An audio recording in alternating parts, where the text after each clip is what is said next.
Welcome to Generative AI Futures, brought to you by Byte Goose AI. Great to be here. I was looking at the industry headlines this morning, and for, the last 3 years, the narrative has been painfully consistent. Bigger. Always bigger. Bigger parameters, bigger data sets, data centers that consume as much power as a small country. The logic seems to be, if you aren't training on half the internet, why even bother? That's the era of compute brute force. It works, but, it's not exactly elegant. Exactly. But today, we're looking at a set of papers from Mistral AI on their new Ministral 3 family. And while the name sounds mini, the implication is, it's massive. It really is. It feels like they're trying to prove that smaller and denser is the actual frontier. It's not about building Godzilla anymore. It's about building a ninja. That is a very apt comparison. And what makes this so interesting to me is that we aren't just looking at, a model release. We're looking at a fundamental shift in manufacturing. Awesome. This isn't just about training a small model. It's about how they built it. They're using a methodology called Cascade Distillation. Which sounds incredibly sci-fi. It does. But stripped of the jargon, it's a technical pivot from, say, mining intelligence, just digging up more data, to refining it. Before we get into the heavy math, and I know we have some really interesting analogies coming up about, of all things, nuclear physics. Let's set the baseline. Good idea. What exactly is in the Ministral 3 lineup? So it's a trio of models. You have the 3B, which is designed for edge devices, think running strictly on your phone. Okay. You have the 8B, which is your balanced workhorse, and then the 14B, the performance benchmark. But here's the critical twist. Usually when a company releases 3 sizes, they train 3 separate models from scratch. Right. You build a small house, a medium house, and a mansion. Separate blueprints. Exactly. But Mistral didn't do that. These aren't 3 separate builds. They are all derived from a single parent. The Mistral Small 3.1, which is a 24 billion parameter model. So they're like clones or siblings. Think of them as distillations. The 14B is carved out of the 24B. The 8B is carved out of the 14B. It's a lineage. Wow. And despite the size reduction, they pack serious heat context lengths up to 256,000 tokens, and they all have multimodal vision capabilities. Okay, pause on that number for a second. 256,000 tokens. That's roughly the length of Crime and Punishment plus The Great Gatsby. Combined. And they are fitting that context window into a model that can run on a high-end laptop. That's the claim. And that brings us to the core problem they are trying to solve. The sources describe it as the efficiency paradox. I saw that term. It sounds like a headache. What is it? It's the elephant in the room for small models. Standard scaling laws, the rules the industry has worshipped for years, suggest that to make a small model actually smart, you have to overtrain it. You mean just pummel it with data? Precisely. You pummel it with data. Look at models like Llama 3 or Qwen 3. To get high performance out of a smaller parameter count, those models are often trained on 15 trillion tokens or even more. That's a staggering amount of compute. It is. It's basically data overkill to force performance into a small container. But Ministral isn't doing that. No, Ministral 3 gets competitive performance with only 1 to 3 trillion tokens, so less than 10% of the usual data budget. Okay, hang on. If the industry standard says you need 15 trillion tokens to get smart, and Mistral's is using, 3 trillion? Shouldn't the model be, stupid? How are they cheating the system? They aren't cheating, they're recycling. They call it the Prune-Distill-Repeat cycle. Okay. Instead of starting from random initialization, effectively a blank brain, they start with the parent. The 24 billion parameter model. Mistral Small 3.1. Correct. It's fully trained. It already knows how to code, it knows history, grammar, all of it. Step 1 is to take that finished brain and prune the weights to initialize the 14B child. So you're carving away the fat. You're lobotomizing the model. In a controlled way, yes. Yeah. But carving damages the network, right? If you just cut connections, things break. So step 3 is healing. They distill the model, they retrain it briefly, using that smaller 1 to 3 trillion token budget to mimic the parent, healing the damage caused by the cut. And then they just do it again. They rinse and repeat. They take that healed 14B, prune it down to 8B, heal it again, and then prune that down to 3B. So the 3B model isn't a baby learning to speak for the first time. It's a highly concentrated version of its grandfather. Exactly. The model moves through the data mix in a single run, shrinking en route. It inherits knowledge rather than relearning it. This is where the source material took a hard left turn that I really appreciated. They stopped talking about computer science and started talking about industrial chemistry. The atoms to algorithms comparison? Specifically, uranium enrichment. I have to admit, when I first read that, I thought it was a bit dramatic, comparing AI training to the Manhattan Project. It sounds dramatic, but look at the physics. In uranium enrichment, your goal is to separate U-235 from U-238. And the problem is they're basically twins. Right. They are chemically identical. The mass difference is tiny. The separation factor is microscopic. If you put uranium gas through a single centrifuge, you only enrich the mix by about 0.43%. So doing it once is a complete waste of time. Totally useless. To get weapons-grade or even reactor-grade material, you need a cascade of thousands of stages strung together. But here is the key, and this is what connects to Ministral. The ideal cascade has a specific geometry. What kind of geometry? It's tapered, like a pyramid or a bell curve. At the bottom, where you feed in the raw ore, the volume is massive. You need huge machinery. But as you go up the stages, the material gets purer and the volume gets smaller. You essentially sacrifice volume to maintain purity. You've got it. And in this analogy, the volume is the parameters of the AI model. Okay, so connect the dots for me. Think about entropy.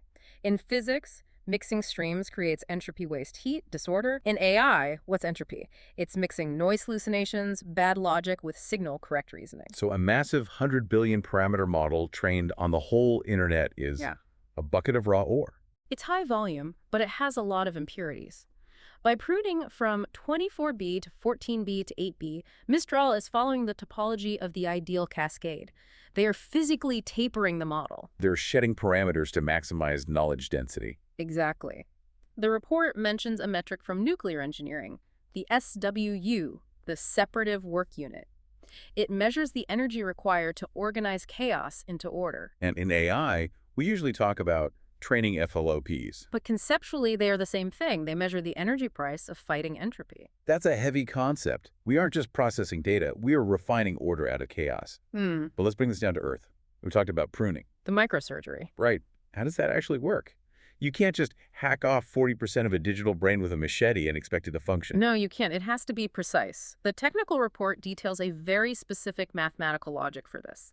They measure 3 dimensions: depth, width, and the feed-forward networks. Let's start with depth. These are the layers, right? The stack of pancakes that makes up the brain. Right. A model is a deep stack of layers. Now, normally, to figure out which layer is important, you might run a perplexity check. See how confused the model gets if you delete a layer. But that's incredibly expensive computationally. So what does Mistral do instead? They use something called the transformation ratio. Which implies measuring change. Exactly. It's the ratio of the output norm to the input norm. In plain English, they ask a simple question of every single layer.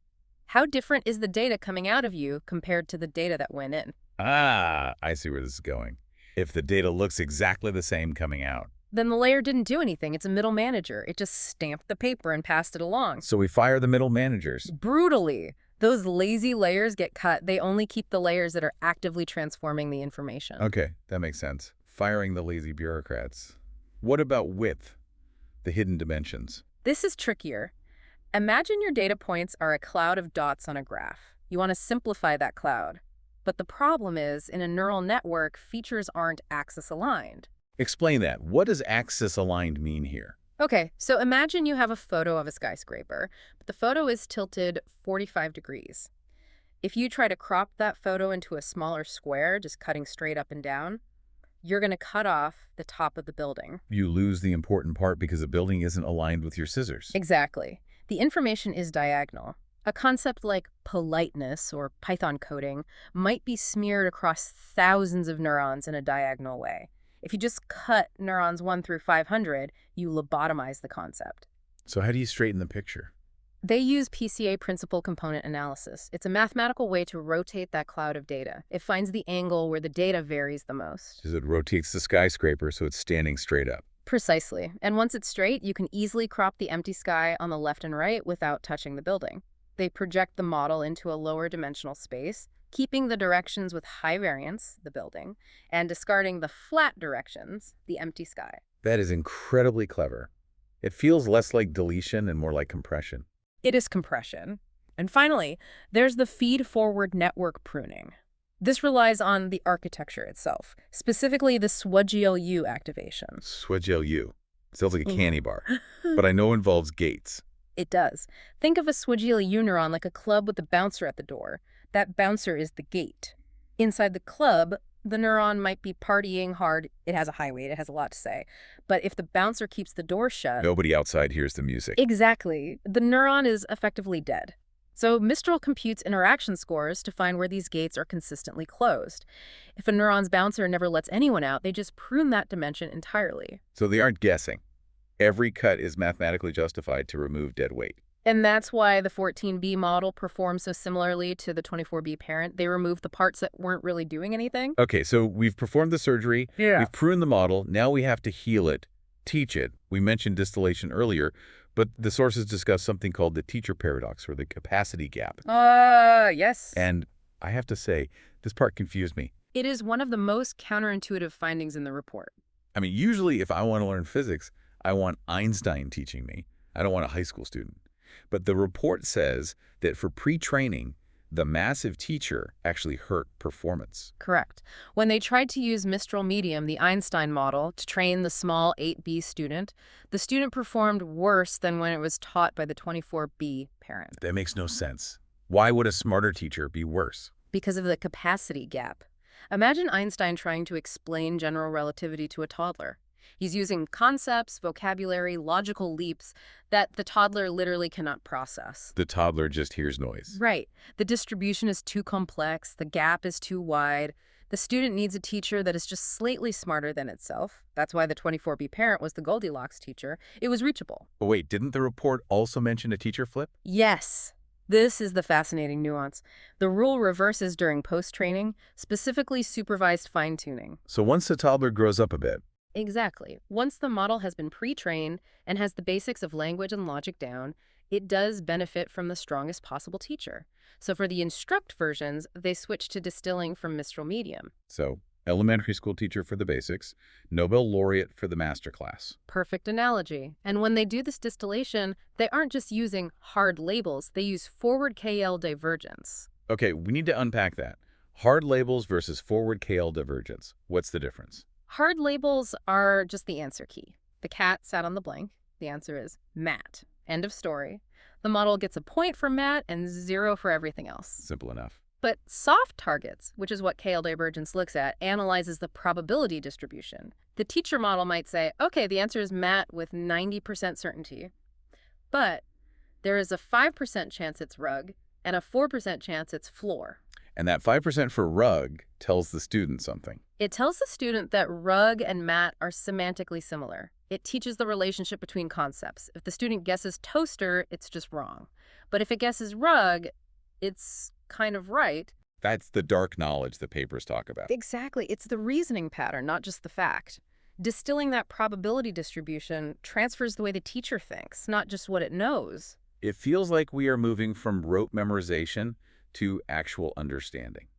Now, speaking of understanding, we have to talk about the final stage. Getting it ready for the real world. We have a pre-trained, pruned, distilled brain, but it's raw. How do we make it useful? This brings us to the post-training pipeline, specifically for their reasoning models. It's a 3-stage rocket: SFT, GRPO, and ODPO. We love our acronyms. Let's break them down. SFT is supervised fine-tuning. That's pretty standard, right? Standard manners training, yeah. You show the model examples of chain of thought. Here's a math problem, here's the step-by-step logic, here's the answer. It learns to mimic the style. Then we have GRPO, Group Relative Policy Optimization. This is where it gets competitive. Think of this as the Hunger Games for answers. The model generates multiple attempts at a problem, say a complex coding challenge. So it tries 5 different ways to solve it. Yes. And a rubric scores them. The model doesn't just learn from the one correct answer. It compares its own attempts against each other. It learns which path of thinking got the high score. It reinforces the winning logic relative to the losing logic. You've got it. And finally, the one that stood out to me, ODPO, the sources called this the infinite loop killer. I saw that.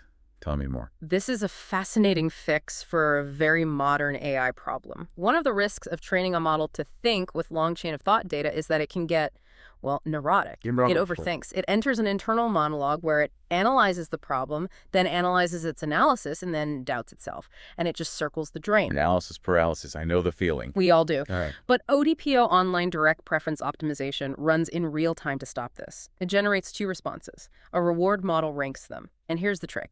Any response that enters an infinite loop is automatically labeled a loser. It fails the test immediately. Right. So the gradient update forces the model to avoid that loop. It forces the model to learn how to conclude a thought process. It's like putting a timer on a debate. You have to land the plane. And the results of this entire pipeline? They speak for themselves. The 14B base matches the performance of the 24B parent. The 8B outperforms the larger Gemma 12B. It validates the whole hypothesis. You don't need more compute. You need smarter architecture. It really feels like we are moving from the gold rush era of just digging up more data to the refinery era. It's a compelling shift. And bringing it back to that physics analogy we started with, the uranium, the cascade, it seems like there is a universal law at play here. The universal imperative of separation. It's a bit philosophical, but think about it. Whether you are separating uranium isotopes in a centrifuge or separating signal from noise in a neural network, the principle is the same. Refinement requires staging. Exactly. You can't just do it in one big step. You can't just demand purity from a chaotic lump of data. You need the cascade. You need the cascade. You need to taper the volume to increase the purity. I think the future of AI might not be about building the single largest supercomputer anymore. It might be about building better cascades architectures that systematically extract purity from entropy. That's a powerful idea. We often think of technological progress as an explosion, bigger, faster, louder. But in this case, progress looks like a funnel. A funnel that distills intelligence down to its most potent form. Well, on that note, that wraps up our analysis of the Ministral 3 family and the art of cascade distillation. This has been Generative AI Futures, brought to you by Byte Goose AI. Thanks for listening.